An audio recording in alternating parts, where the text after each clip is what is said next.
बिस्मिल्लाहिर्रहमानिर्रहीम। अस्सलाम वालेकुम नाज़रीन, आप यूट्यूब चैनल देख रहे हैं। मैं इमरान खान हूँ। ये टेक्निकल खबर है, ज़रा इसको समझ के आप सुनिएगा और मैं आपको बताता हूँ कि पीडीएम कहाँ पर आकर फंसी है। मामला ये है कि दो चीज़ें ऐसी थीं जो इमरान खान साहब से छीनी गई थी जब वो वज़ीर आज़म पाकिस्तान थे और उनकी हर सतह पर मुखालफत की गई थी। पीडीएम की सारी जमातें तो मुखालफत करती थी, वो पॉलिटिकल स्टेक होल्डर हैं, लेकिन जो सबसे बड़ी स्टेक होल्डर है पाकिस्तान की एस्टेब्लिशमेंट, जो सियासी हालात पर हमेशा कंट्रोल करना चाहती है, उन्होंने एक चीज़ की पूरी कोशिश की थी कि ये दोनों चीज़ें पाकिस्तान के अवाम को ना मिलें। उनमें एक चीज़ थी इलेक्ट्रॉनिक वोटिंग मशीन।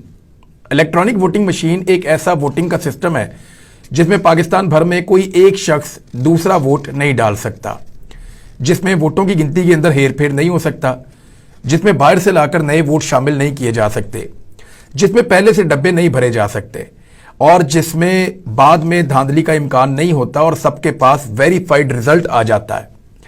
इसमें धांधली करने के इम्कानात खत्म हो जाते हैं।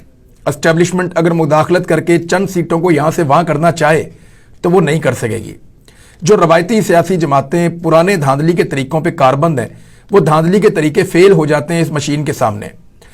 तो जब मैंने इस मशीन को देखा था उस वक्त भी मुझे इस बात का आइडिया था कि पीडीएम की जमातें तो नहीं मानेंगी, लेकिन पाकिस्तान की एस्टेब्लिशमेंट भी इस मशीन की मुखालफत करेगी, क्योंकि इलेक्शन के ऊपर से उनका कंट्रोल खत्म हो जाएगा और वो ये कंट्रोल अपने हाथ से कभी नहीं जाने देंगे।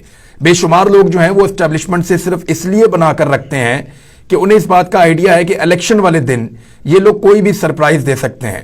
ये लोग एक जीती हुई सीट को हारी हुई नशिस्त के अंदर कन्वर्ट कर सकते हैं और आप बाद में जितना मर्जी धांधली का शोर मचाएं, वहां पे फिर अदलिया में आपका केस ही चलता रहता है और 5 साल गुजर जाते हैं और जो शख्स धांधली करके आया होता है वो 5 साल वहां पे अवाम का मुंतखब नुमाइंदा बन के रहता है, कम वोट लेने के बावजूद। तो इलेक्ट्रॉनिक वोटिंग मशीन छीन ली थी। दूसरी जो चीज छीनी गई, जिसके लिए इमरान खान साहब ने कानून साजी भी की थी, वो थी ओवरसीज पाकिस्तानियों के वोट का हक। ये एक बहुत इंपॉर्टेंट चीज है और ये एक ऐसी चीज है जिससे सब भाग रहे थे। जब इमरान खान साहब एस्टेब्लिशमेंट की आंखों में खुटकने लगे और उन्हें लगा कि इस शख्स की जरूरत नहीं है, रजीम चेंज ऑपरेशन का फैसला हो गया। जब पाकिस्तान में पीडीएम की जमातों को इकट्ठा करके हुकूमत में लाने का फैसला हुआ तो यह फैसला भी हो गया कि इमरान खान को दोबारा वापस नहीं आने देना। ओवरसीज पाकिस्तानी, आप दुनिया में कहीं भी ट्रेवल करें, जिस मर्जी मुल्क में जाएं, आपको 90% से ज्यादा पाकिस्तानी इमरान खान के सपोर्टर मिलेंगे। ओवरसीज पाकिस्तानी जो हैं वो उन मुल्कों में रहते हैं जो मुल्क पाकिस्तान से ज्यादा खुशहाल और बेहतर हैं, इसीलिए वो पाकिस्तान को छोड़कर उन मुल्कों में जाते हैं। वो मुल्क खुशहाल इसलिए हैं कि वहां पे अवाम को इज्जत दी जाती है और जो अल्ले तलल्ले और जिस तरह की मौज मस्ती यहां पे सियासतदानों को मैसर है वैसी उन मुल्कों में नहीं है। तो वो जो ओवरसीज पाकिस्तानी जो कुछ बाहर देखते हैं उसके बाद उन्हें रवायती सियासी जमातों से नफरत हो जाती है, इसलिए वो इमरान खान साहब को वोट डालना चाहते हैं। 90% से ज्यादा लोग ऐसे हैं ओवरसीज पाकिस्तानियों में जो इमरान खान के वोटर हैं और जब भी इनको आजमाया गया तो इनमें वोट डालने की रेशो भी पाकिस्तान के अंदर रहने वालों से ज्यादा है। यानी एक तजुर्बा किया गया था 2018 के ज़िमनी इंतखाबात में, तो पता चला कि ये लोग 80% तक वोट डालते हैं। यानी इन्हें इतना वोट डालने का शौक है कि अगर एक जगह पे 100 वोट मौजूद हैं तो 80 लोग वोट डालने आएंगे। और अजीब बात यह है कि उन 80 लोगों में से 75-76 लोग जो हैं वो इमरान खान साहब को वोट डालेंगे। तो ऐसी सूरत में एस्टेब्लिशमेंट ने और पीडीएम की जमातों ने मिलकर ओवरसीज पाकिस्तानियों के वोट का हक खत्म कर दिया था। इस मामले को अदालत में ले जाया गया। ओवरसीज पाकिस्तानी हर तरफ आवाजें उठा रहे थे। अब ये केस, ये मैंने आपको सारी बात समझाई है किसी वजह से, अब आपको ला रहा हूं उस बड़ी खबर की तरफ। अब ये केस जो है पीडीएम की बहुत सारे शोर के बावजूद, उनके एतराजात के बावजूद चीफ जस्टिस ऑफ पाकिस्तान डट गए हैं। सुप्रीम कोर्ट में ओवरसीज पाकिस्तानियों की वोटिंग से मुतालिक दरखास्तें समाअत के लिए मुकर्रर कर दी गई हैं। 3 मार्च को इसकी समाअत करेगा सुप्रीम कोर्ट ऑफ पाकिस्तान का 3 रुकनी बेंच। इस बेंच की सरबराही करेंगे जस्टिस जनाब एजाजुल एहसन साहब और दीगर दो मुअज़्ज़िज़ जज साहिबान इसमें हैं। उनमें एक जस्टिस मुनीब और एक जस्टिस जनाब मज़ाहिर नकवी साहब। अब ये 3 जजेस ओवरसीज पाकिस्तानियों के वोट के हक के लिए वहां पे केस सुनेंगे। अब पीडीएम कभी नहीं चाहेगी कि ओवरसीज पाकिस्तानियों को वोट का हक मिले। क्योंकि इस प्रोसीजर में थोड़ा सा टाइम लगना है। अगर अदालत यह फैसला कर देती है अगले 1 महीने के अंदर या 1.5 महीने के अंदर कि ओवरसीज पाकिस्तानियों को वोट का हक हर हाल में दिया जाए, तो फिर इसकी तैयारी में 1, 2, 3 महीने लग जाएंगे।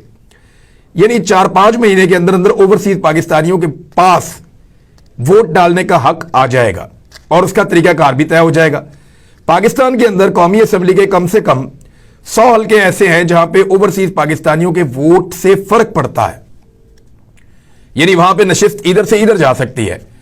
और लगभग 70 हल्के ऐसे हैं जहां पे बहुत बड़ा फर्क पड़ता है और लगभग 50 से ज्यादा हल्के ऐसे हैं जहां पे फैसला कुन फर्क पड़ता है ओवरसीज पाकिस्तानियों के वोटों से। अब पीडीएम ये सारी सीटें हारना नहीं चाहती और ये सारी सीटें इमरान खान साहब को मिल जाएंगी। पीडीएम बुरी तरह फंस गई है। अगर इलेक्शन को डिले के अंदर लेकर जाती है या कौमी असेंबली के, क्योंकि सूबाई असेंबली के इलेक्शन तो 90 दिन के अंदर अगर होने हैं और वो होने हैं आईने पाकिस्तान के मुताबिक, तो वो तो 9 अप्रैल से 16 अप्रैल के बीच में किसी भी दिन हो जाएंगे। यानी इससे पहले पहले ही उन्हें इससे आगे जाना तो मुमकिन नहीं है जब तक कि कोई कंसेंसस नहीं बन जाता सारी पॉलिटिकल पार्टीज का। तो रमजानुल मुबारक के अंदर ये इंतखाबात आने हैं। बहुत ज्यादा भी होगा तो सारे मिलकर फैसला करेंगे कि रमजानुल मुबारक के बाद यानी छोटी ईद के बाद ये इंतखाबात करवा दिए जाएं। बहुत मुमकिन है कि ये हो जाए, लेकिन 90 दिन और आईनी हद के मुताबिक रमजानुल मुबारक के बीच में इंतखाबात होने हैं। अब ये वाला मामला तो हो गया सेटल। ये वाले इंतखाबात, इनमें ओवरसीज पाकिस्तानियों का वोट, ये बहुत मुश्किल चीज है। और वो मुश्किल इसलिए है कि जब अदालत कहेगी कि इसको किया जाए तो फिर इलेक्शन कमीशन टाइम मांगेगा और जब टाइम मांगेगा तो 90 डेज से ऊपर जाएगा। तो हो सकता है यहां पे ना हो, लेकिन कौमी असेंबली के इंतखाबात में, सिंध के इंतखाबात में, बलूचिस्तान के इंतखाबात में ये ओवरसीज पाकिस्तानियों का वोट शामिल हो जाएगा। इस्लामाबाद वाले इंतखाबात के अंदर भी कौमी असेंबली के होंगे, वो पूरे पाकिस्तान में ही होंगे। तो ओवरसीज पाकिस्तानियों का वोट शामिल होने से वहां बहुत बड़ा फर्क पड़ जाएगा। अब पीडीएम फंस गई है बुरी तरह।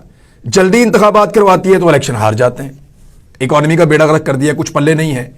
आईएमएफ की मुश्किल तरीन शराइत मानने पर ये लोग मजबूर हैं।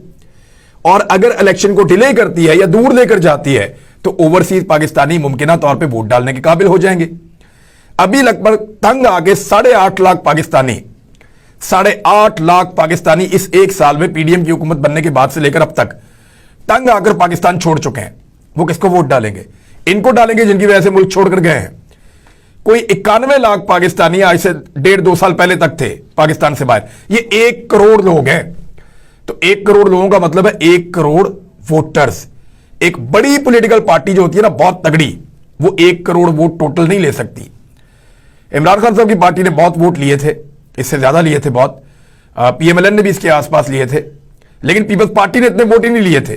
तो इससे ज्यादा वोट बाहर से पड़ जाएंगे जितने पीपल्स पार्टी ने की और जमातों ने लिए थे।